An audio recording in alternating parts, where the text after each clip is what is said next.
Pode sentar, amados. Deixa eu fazer uma pergunta. Tem alguém aqui que trabalha de motorista? Ou que já trabalhou como motorista? Só você, né, Rogério? Quem aqui foi viajar e precisou de um Waze, de um Google Maps para chegar no lugar? O Rogério trabalhou na Itália, né, como motorista de caminhão. Então eu imagino, se aqui você já é meio perdido, imagina lá onde a gente não conhece direito. Caminhos na nossa vida nos levam muitas vezes por lugares e por direções com as quais a gente acaba se encontrando meio que desorientado, perdido. E é difícil, porque até o Waze mesmo, né? Eu tenho uma passagem da minha lua de mel, lá no Recife. Coloquei lá no Google Maps o lugar que eu queria chegar, certo de que ele ia me levar por um caminho seguro, por um caminho tranquilo. Eis que não. Quando eu me vejo, eu estou perdido, no meio de uma estrada que não tem nada e não leva a lugar nenhum. E como é que eu me saio nessa situação? Como é que eu me identifico nessa condição? Porque me levou para um lugar onde eu estava exposto, eu e a minha esposa, e aí você chega nesse lugar com um carro alugado, né? Carro branco, placa de Curitiba. Quem vê já sabe, esse daí é goiaba. Está perdido no caminho. E aí você vai lá no mapa e joga de novo, e de novo o mapa te leva para um caminho que você não sabe onde você está. Quem não já se encontrou perdido na vida? Quem já não se encontrou perdido em situações da vida? Quem já não se encontrou perdido em decisões com as quais você precisa tomar? Quem já não se encontrou perdido no relacionamento? Quem namora sabe que o namoro é um tempo de conhecer a pessoa, de saber quem é, e muitas vezes a gente dá atenção para coisas que são supérfluas e fecha os olhos para aquilo que é o principal do relacionamento. E aí a gente se encontra perdido depois, porque vai trazer sofrimento, vai trazer angústia, vai trazer dor e vai fazer com que mais uma vez a gente se encontre perdido. Quem não já se encontrou perdido em meio a sentimentos, a sensações? É interessante a gente olhar para a nossa vida e identificar que em muitos aspectos da nossa vida nós nos encontramos sem saída. E a fé também é dessa forma. Nós achamos que a nossa fé, que a nossa confiança em Deus, que o nosso relacionamento com Deus é algo maduro, é algo que nos dá segurança, é algo que nos dá diretrizes, mas nós também nos encontramos perdidos na nossa caminhada muitas vezes, porque vem os reveses da vida, vem as circunstâncias da vida, vem as circunstâncias que fazem com que a gente de repente olhe para tudo e não enxergue saída. E aí vem aquele ditado, né? Mas sempre há uma luz no fim do túnel. Mas eu vou te dizer uma coisa, cuidado, porque se você estiver perdido, pode ser o trem. Pode ser o trem. E que trem é esse que nos atropela? E que trem é esse que faz com que a gente viva uma vida de passo a passo, de momento em momento, de tempo em tempo, lutando essa luta diária? Estou perdido, eu preciso me encontrar, eu preciso me achar na minha profissão, eu preciso me achar no meu relacionamento, eu preciso achar um bom termo no meu casamento, porque quem é casado sabe também, porque muitas vezes no casamento nós também nos encontramos perdidos. E por que tantos casamentos têm se acabado? Por que tantos casamentos têm sofrido a solução de continuidade? Porque as pessoas estão perdidas em meio ao relacionamento. Não sabe como lidar, não sabe como se comportar, não sabe como trazer solução para determinadas áreas da nossa vida, principalmente a financeira. Quantas pessoas perdidas na vida financeira? E esse é um grande problema, porque o mundo hoje está perdido. O mundo hoje, quando nós olhamos para os jovens, quando nós olhamos para a sociedade como um todo, os princípios, os preceitos cristãos estão sendo jogados na lata do lixo. O mundo está perdido. Mas o que eu faço? O que eu posso tomar como direção, como decisão na minha vida quando tudo parece perdido. Esse é o tema do sermão que Deus colocou no meu coração. Em meio a uma etapa nova da minha vida, em meio a uma perspectiva nova da nossa igreja, que depois o pastor vai fazer um relatório, mas que quarta-feira lá eu me emociono de falar, porque eu vejo as promessas de Deus se cumprindo na nossa vida. Eu sou chorão, cara. Mas eu tenho um coração apaixonado pela obra de Deus. Mas a gente também se encontra nesses momentos, porque mesmo nós cristãos, que temos a esperança em Deus, que temos a expectativa de encontrar um consolo na palavra de Deus, muitas vezes nos encontramos assim. Mas o que a gente pode fazer? Pastor João, Adilson, irmãos, o que nós podemos fazer quando nós nos encontramos perdidos em meio a um emaranhado de sentimentos, a nossa fé, a nossa expectativa, a nossa esperança, os nossos planos? E eu quero trabalhar hoje, eu não sou muito fã desse tipo de sermão, mas nós vamos fazer um texto, múltiplos textos, de textos múltiplos. O pastor Odair, o seminário de teologia, e eu tive aula de homilética com ele, para piorar. Então, vocês imaginam o quanto eu tenho, assim, eu, João, a gente que foi formado mais ou menos na mesma época do seminário, a gente tem um pouco de... É um sermão funcional, mas é um sermão que eu tenho algumas restrições, mas eu acho que para isso que o Senhor colocou no meu coração, desde que o pastor João, o hábito, meu amigo, antes de ser meu pastor, a gente tem esse hábito, mas ele sabe o respeito e o carinho que eu tenho por ele. Mas, quando tudo parece perdido, como nós podemos nos comportar? E eu quero falar sobre 3 soluções, ou 3 caminhos que nós podemos tomar, são vários, mas eu quero trabalhar 3 soluções para quando nós nos encontrarmos perdidos nessas circunstâncias, para que a gente possa buscar a presença de Deus e nos encontrarmos no propósito de Deus sobre a nossa vida. O primeiro, quando tudo parece perdido, tenha fé. Aonde está isso? Abram lá Lucas capítulo 8, versículo 47 e 48.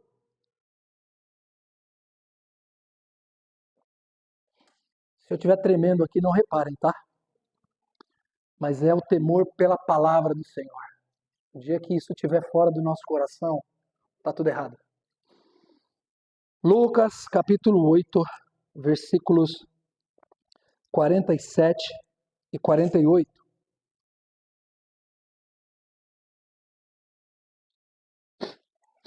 E o texto diz assim, é um texto muito conhecido, que é a mulher do fluxo de sangue, e o versículo 47 e 48 diz assim: então, vendo a mulher que não podia ocultar-se, aproximou-se tremendo e prostrando-se ante ele, declarou-lhe diante de todo o povo a causa por que lhe havia tocado, e como logo sarara. E ele, Jesus, disse: tem bom ânimo, filha, a tua fé te salvou. Vá em paz. A fé é algo que deve permear a vida cristã. A fé é aquilo que deve estar constantemente no nosso coração, na nossa mente, acreditar, porque a palavra de Deus nós cremos que ela é a expressão da verdade de Deus para nós. Ela não é um livro que contém a palavra de Deus, ela é a palavra de Deus, é o próprio Deus falando conosco, é o próprio Deus nos instruindo, é o próprio Deus nos orientando. E falar de fé é algo muito gostoso, parece que é algo muito simples, parece que é algo muito corriqueiro e tranquilo para a nossa vida, porque nós frequentamos a igreja todo domingo, todo culto de oração na Igreja Batista Redenção, às quintas-feiras, nós estamos aqui animados, fervorosos, desejosos por ter esse tempo de colocar nossa vida na presença de Deus, mas aí vem a sexta-feira, vem o sábado, vem a segunda, pós-culto, vem a terça-feira, e como eu disse lá no começo, nós muitas vezes nos encontramos perdidos em determinadas ações, em determinadas circunstâncias, e nós começamos a naturalizar a fé, começamos a tratar a fé com naturalidade. Irmãos, quando nós deixamos a fé natural, nós passamos a acreditar em um Deus limitado. Porque a fé não é algo que nós tocamos, não é algo palpável, não é um sentimento, não é algo que a gente possa explicar, mas é algo que a gente precisa viver. A nossa vida, quando é levada, motivada pela fé, nós cremos e buscamos e oramos e vemos as coisas do Senhor acontecendo na nossa vida. Eu fico pensando nessa mulher, 12 anos, sofrendo de um fluxo de sangue. As mulheres sabem o quanto é difícil o período menstrual. Eu vejo pela minha esposa. No período dela eu não chego nem perto, eu deixo ela na jaula, trancadinha, bonitinha lá, porque lá eu estou seguro, ou então eu entro na jaula. Vocês imaginam 12 anos sofrendo com isso, 12 anos a vida dela se esvaindo e ela gastando tudo que ela tinha, gastando todas as riquezas, porque estudos mostram que ela era uma mulher de algumas posses e ela gastou tudo para ter a saúde restituída. Olha para a realidade dessa mulher, olha para a perspectiva dessa mulher. Quantas coisas ela deixou de viver, quantas coisas ela teve que abrir mão por conta disso, quantos contatos, quantos relacionamentos sociais, a família, quanta coisa ela deixou de ter por conta desse problema, dessa situação. E nós sabemos que para a cultura judaica da época, a mulher era considerada impura. Quantas coisas essa mulher viveu. Imagina se a fé dela fosse como a fé de muitos de nós. Jesus passaria? Jesus agiria em tantas pessoas ali e talvez ela tivesse ficado mais 12, 24, 36 anos passando por aquela circunstância. Mas algo moveu aquela mulher. Algo fez com que aquela mulher acreditasse que o Messias prometido, o Jesus Salvador, podia transformar a vida dela. Aleluia. Podia fazer algo que nenhum médico fez, que nenhuma solução paliativa, nenhum bruxo, nenhum curandeiro, nada poderia fazer. Apenas e tão somente um homem maravilhoso como Jesus. E ela teve fé a ponto de dizer: se eu apenas tocar na orla do manto dele, eu serei curada.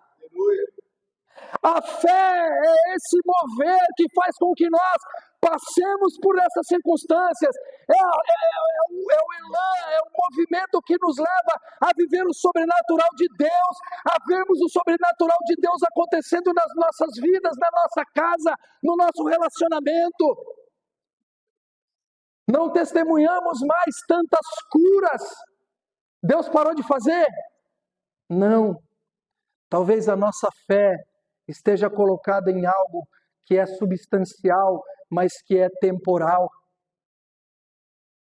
Mas a nossa fé precisa ser colocada em algo que é ao mesmo tempo abstrato, sobrenatural, mas ao mesmo tempo ao nosso alcance. Porque Ele está aqui. Aleluia. Ele está com você. E a sua fé pode mais e mais fazer com que Deus haja sobre a sua vida. Não tem impossível para Deus, gente.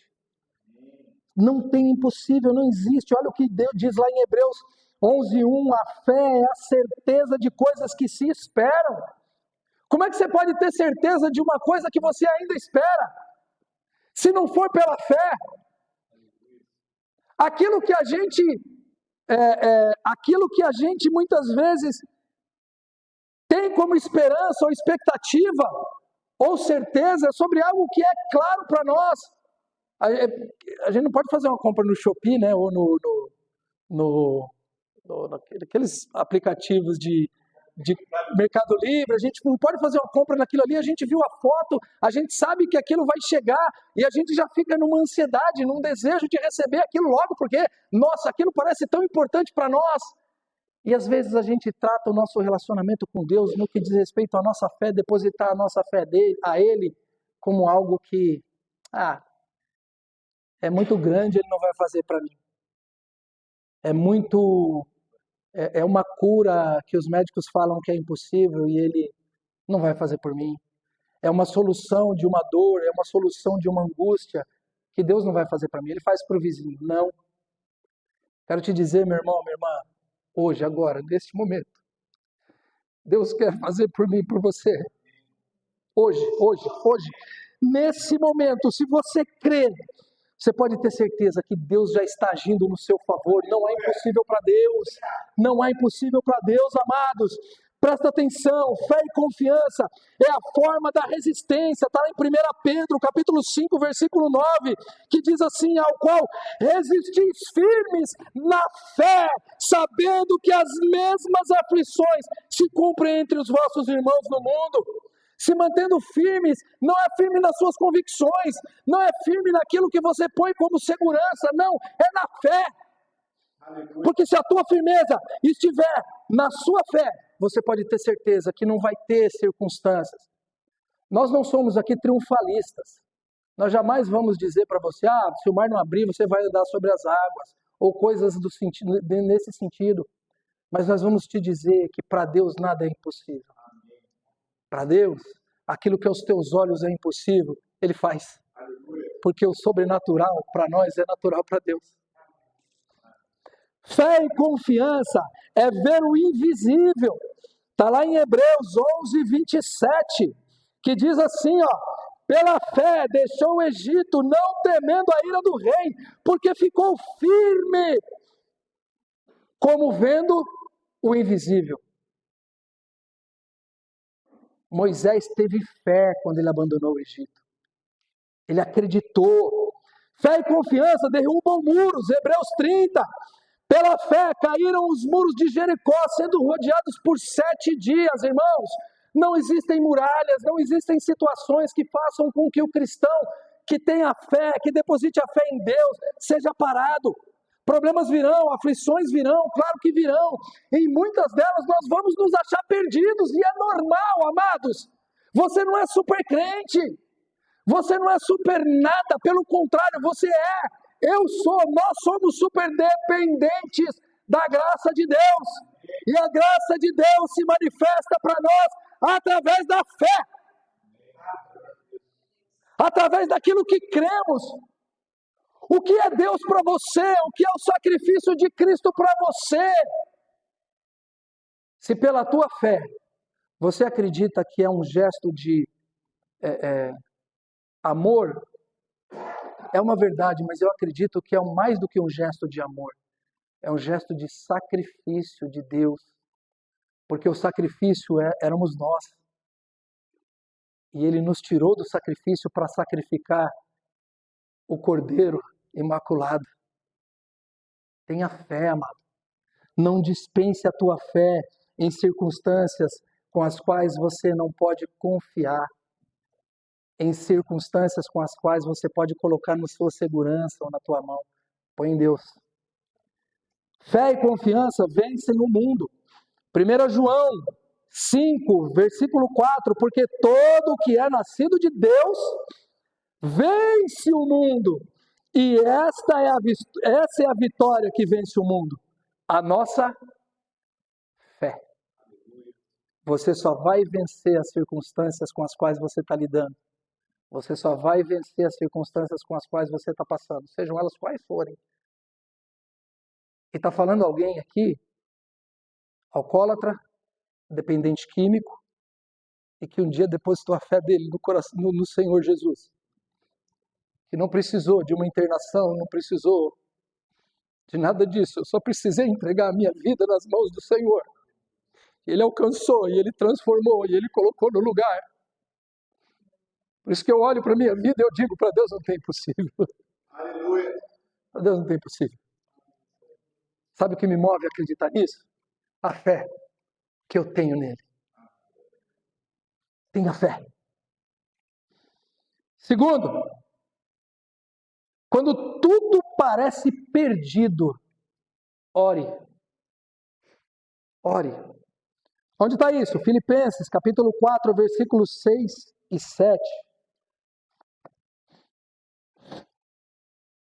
Eu estou meio anasalado, meio coisa, porque em reforma lá onde eu trabalho, e o cheiro de tinta, essas coisas acabam me...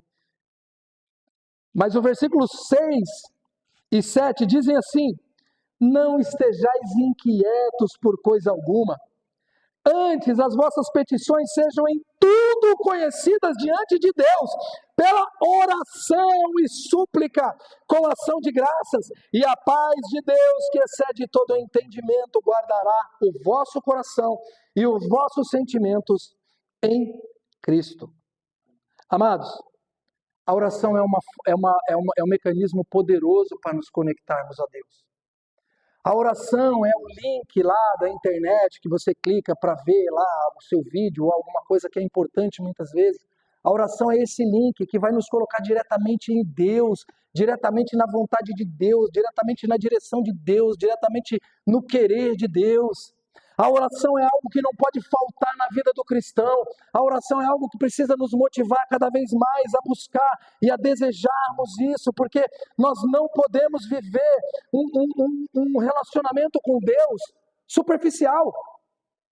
Eu, para conquistar minha esposa, foi um tanto quanto complicado, porque na verdade eu nem queria contar para vocês. Vergonha. A primeira vez que eu saí com a minha esposa, eu saí porque o pastor Odair me insistiu. Deus, mulher de Deus, você tem um chamado. Não, pastor, não é meu tipo, né? Eu tenho 1,90 m, ela tem 1,19 m. Né? Não contem pra ela, pelo amor de Deus, hein? Até amanhã. Verdade. Corta, edita. Mas ele falava, e eu num primeiro momento, eu dei essa oportunidade. E nós saímos e começamos a conversar, e dessa primeira conversa veio um segundo encontro, uma segunda conversa, e as coisas foram acontecendo, e nós começamos a nos identificarmos, porque havia um diálogo, porque relacionamento, ele é uma via de mão dupla. Não dá para nós dizermos que temos um relacionamento com Deus e não conversamos com Ele. É por isso que muitas vezes o crente se encontra perdido em determinadas circunstâncias, porque ele conversa com todo mundo. Tem a dona Candoquinha, que, desculpa a expressão, mas que é a fofoqueirinha da igreja, que todo mundo sabe que ela conta da vida de todo mundo, ela vai lá e fala do problema para ela. Aí tem um irmão lá que é diácono, você vai lá e conta a sua vida para o diácono. Não que não seja importante que a gente tenha essa intimidade entre os irmãos, e é importante, a própria palavra diz, é bom que nós confessemos uns aos outros, e nós precisamos ter esse relacionamento.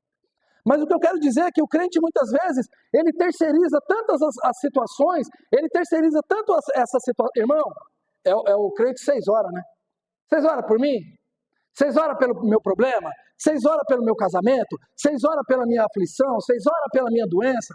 Mas não dobra o joelho, mas não busca, mas não se coloca na presença de Deus, mas não se coloca no Santo dos Santos. Abre a sua vida para todo mundo. A sua vida é um livro aberto onde todo mundo lê. Mas aquele que precisa, aí você fala assim, mas Deus não sabe de todas as coisas? É claro que sabe. Deus te conhece. Antes de você ser gerado, na eternidade, Deus já te conhecia. Deus já sabe dos seus problemas, das suas aflições, mas olha que maravilhoso. Ele é um Pai tão maravilhoso, tão amoroso, que Ele faz questão de ouvir a sua voz. Porque o relacionamento parte disso. O relacionamento parte de nós abrirmos o nosso coração e ficarmos tranquilos, porque quando nós temos um relacionamento humano, nós abrimos a nossa vida e a pessoa muitas vezes pode não corresponder. Pode muitas vezes até nos expormos, dependendo daquilo que a gente fala, a gente acaba sendo exposto em determinadas circunstâncias, mas o relacionamento com Deus não. Por isso que é importante, quando nós estivermos perdidos em determinadas situações, é importante que nós dobremos o nosso joelho, é importante que nós busquemos a presença de Deus e nós abramos o nosso coração, porque nós podemos descansar que Ele não vai nos expor. Ele não vai te expor, pelo contrário, Ele vai te proteger, Ele vai te guardar, Ele vai te conduzir, Ele vai te orientar, Ele vai te aconselhar, Ele vai trazer soluções que só se encontram nele. Não há solução em outro, não há solução em outra circunstância, não há solução em determinadas situações. Só há solução em um relacionamento maduro com Deus. E a gente só se encontra quando nós nos encontramos com Ele. Quando nós colocamos a nossa vida na presença dEle.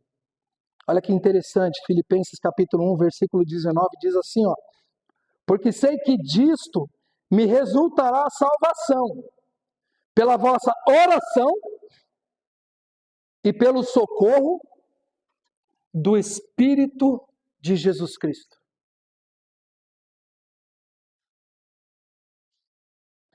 Olha que versículo interessante. Vocês prestaram atenção no que diz o versículo? Porque sei disso, me resultará na salvação pela vossa oração e pelo socorro do Espírito. Vocês perceberam que o socorro do Espírito está em segundo plano? O que está em primeiro plano? A oração. Porque se nós não orarmos, o Espírito Santo não desce. Aliás, ele está em nós, é claro, ele habita em nós. Mas se nós não orarmos, se nós não buscarmos, Deus é respeitoso. Ele é Pai. Você como jovem adolescente, deve ter sido birrento, que nem eu fui. Fazia beicinho, aí entrava no quarto, trancava a porta. Aí o pai batia na porta. Não vou deixar você entrar. Eu já fiz isso. E assim a gente trata Deus muitas vezes. A gente, na nossa prepotência, na nossa arrogância, muitas vezes, de achar que estamos no controle, mas na verdade estamos perdidos. Perdidos em pensamentos, perdidos em frustrações. E pessoas vão vivendo de fracasso em fracasso, de frustração em frustração, de relacionamento em relacionamento, de aflição em aflição, mas não são capazes de entender que é importante conversar e falar do seu problema para pessoas certas no momento certo. Mas mais importante do que isso, e o próprio Jesus nos ensinou isso, quando você for orar, entra no teu quarto e pede ao Pai, porque Ele te ouvirá. Está perdido em alguma situação, amado, amada? E olha, eu vou falar para vocês, é o que eu estou falando, que o primeiro ouvido é o meu. Meditando desde de terça-feira, quando o João pediu que eu pregasse, eu orando a Deus, o que falar, Deus tem ministrado essa palavra ao meu coração. E eu entendo que eu só posso viver um relacionamento saudável com o meu Senhor se eu buscar a presença dEle. Eu só posso me achar, eu só posso me encontrar em Deus se eu estiver nele. E como é que eu posso me colocar nele? Orando, tendo fé e orando. Porque de outra forma, nós vamos viver religiosidade. E a religiosidade é algo que Deus mesmo abomina. Lá em Marcos, capítulo 11, versículo 24, percebam o poder que há na oração. Diz assim: bendirei ao Senhor em todo o tempo, o seu louvor estará continuamente em minha boca. Bendirei ao Senhor, eu vou orar continuamente, buscar a presença de Deus continuamente. Irmãos, perdão, eu li o versículo errado. Esse é o terceiro, perdão. Diz assim: por isso vos digo que todas as coisas que pedirdes, orando, credes, receber e tê-la-eis. Se você pedir, se você orar, se você buscar em Deus, verdadeiramente Ele vai entregar para você. Não porque é o seu capricho, mas porque é a vontade de Deus. A partir do momento que nós nos relacionamos com Ele, Ele tem prazer em nos atender. E olha, eu vou dizer uma outra coisa. Muitas vezes você vai pedir e você não vai receber, mas você vai entender que até o não de Deus é uma conversa para Ele te dizer: olha, você não está preparado para isso. Espera um pouco mais, aquieta o teu coração, tranquiliza. E quando nós temos esse relacionamento, nós entendemos que o não de Deus, ele é pedagógico. Ele vai nos ensinar. Mas se nós buscamos, se nós oramos, nós entenderemos.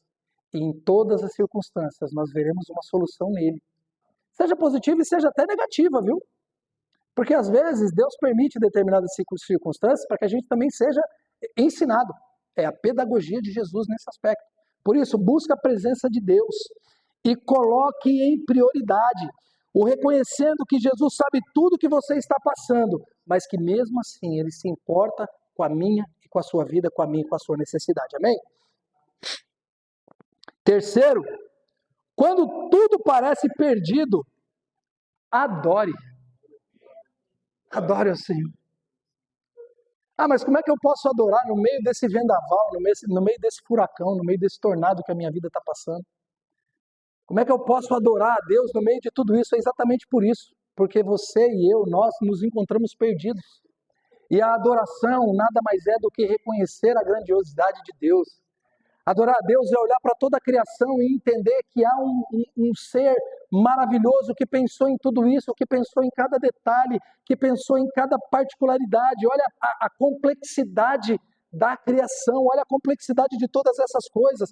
O texto lá em Salmo 34, versículo 1, agora sim, Salmo 34, versículo 1, que eu li antecipadamente, diz assim: quando tudo parece perdido, adore. Salmo 34, versículo 1 diz: bendirei ao Senhor em todo o tempo, e o seu louvor estará continuamente na minha boca.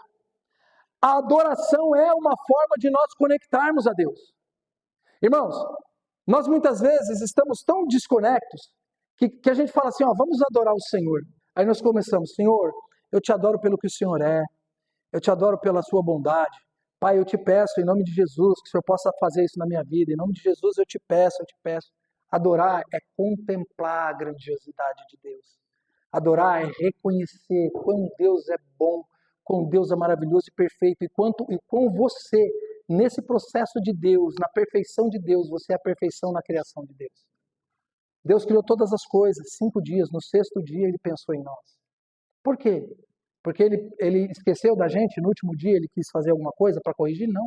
Porque tudo que Ele pensou, tudo que Ele criou foi para você, para que você e eu o adoremos, para que você e eu contemplemos a graça dEle em todas as coisas. Mas olha que mais interessante do que tudo isso, mais interessante do que todos esses aspectos, por que nós devemos o adorar? Porque quando nós olhamos para a história da humanidade, como é que estava a humanidade antes de Jesus? Ela estava perdida. E com ela, cada um de nós, fadados à eternidade no inferno. A humanidade perdida precisava de alguém para que esse abismo pudesse ser desfeito. E Ele, na grandiosidade dele, se fez homem, se fez carne como eu, como você somos, se colocou no nosso lugar e morreu para que eu e você tivéssemos vida. Se você não tem motivo nenhum para adorar a Deus, o adore pelo sacrifício dele.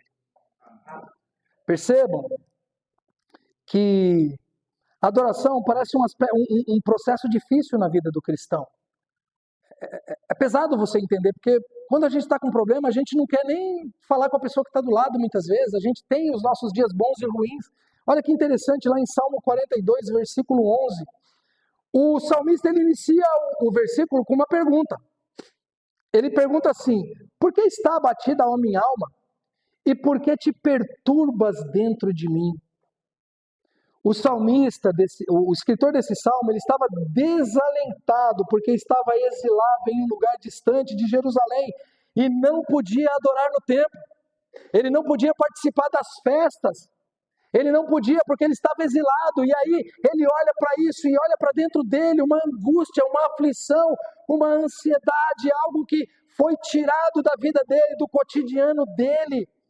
Mas olha que interessante, o mesmo salmista traz na parte B do versículo 11, espera em Deus, pois ainda o louvarei, o qual é a salvação da minha face e o meu Deus.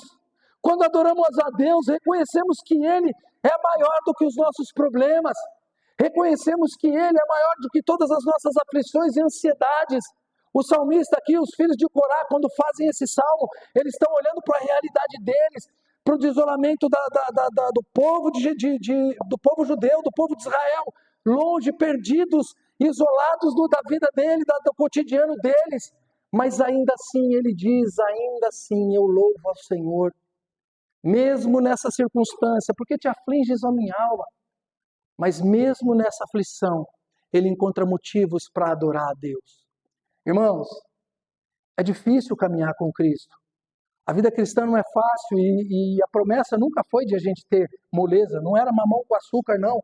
Porque nós não podemos esperar um tratamento diferente do nosso mestre. Porque se ele foi crucificado, cuspido, achincalhado, chicoteado, não espere que você vai estar no palco lá e todo mundo aplaudindo você, não. Pelo contrário, se tiver assim, olha, tem alguma coisa errada. Você está mais perdido do que cego em tiroteio, como dizia o ditado. Se as coisas estão muito Nós não podemos esperar um tratamento diferente do nosso Mestre. Por isso que nós devemos colocar nossa vida na presença dele e o adorar, e o adorar, e o adorar por tudo aquilo que ele faz por nossas vidas. Para concluir, tempo para oração, quero dizer o seguinte, irmãos, quando tudo parece perdido, podemos encontrar consolo em Deus através da fé, da oração e da adoração. Como cristãos, podemos confiar que Deus está sempre conosco e tem um plano para a nossa vida. Lembre-se de que a fé é a certeza de coisas que se esperam e convicção de fatos que não se veem. Não esteja inquieto por coisa alguma, mas entregue as suas preocupações a Deus na oração. Queria te convidar a ficar de pé. Queria te dizer que esses 3 passos, essas 3 condições para que nós possamos estar cada vez mais ligados e linkados a Deus, ela passa diretamente pelo nosso desejo de viver a presença de Deus. Se você tem fé, se você ora e se você adora, você pode ter certeza que você é um filho amado e amada de Deus. Se você ainda não está nesse processo, irmãos, Deus não deixou de te amar por isso. Mas Ele quer que eu e você desenvolvamos relacionamento. Se até o momento não, a partir de hoje, se tem sido, busque cada vez mais se aprimorar e crescer e se relacionar com esse Deus maravilhoso. Feche teus olhos.